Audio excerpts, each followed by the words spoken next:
আল্লাহ সেই জাতির ভাগ্যের পরিবর্তন ততক্ষণ করেন না যতক্ষণ ওই জাতি তার চরিত্র পরিবর্তন না করে। প্রিয় ভাইরা, আমাদের দেশ স্বাধীন হয়েছে কত বছর?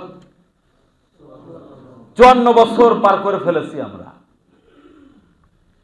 স্বাধীনতার 54 বছর পেরিয়ে গেল।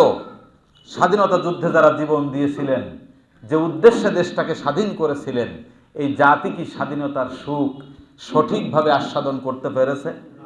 এখনো পারে। 24-এর আন্দোলনের কথা যদি বলি, আমি আগেও বলেছি, 24-এর আন্দোলনে যারা জীবন দিয়েছেন, এখনো পঙ্গুত্ব বরণ করে চোখ হারায়, পা হারায়, হাত হারায় হসপিটালের বিছানায় কাতরাচ্ছে, আছে না ভাই? অনেক মানুষ আছে। তাদের উদ্দেশ্য ছিল একটা, এই বৈষম্য মুক্ত সমাজ কায়েম করা। সেটাও কি আমরা এখনো করতে পেরেছি নাকি বলেন? এখনো পারিনি। প্রিয় ভাইরা, 71-এর স্বাধীনতা আন্দোলনে যারা জীবন দিয়েছেন আর 24-এর আন্দোলনে যারা জীবন দিয়েছে, এ সকলের কাছে আমরা ঋণী। কথা ঠিক কিনা ভাই? সকলের কাছে আমরা ঋণী।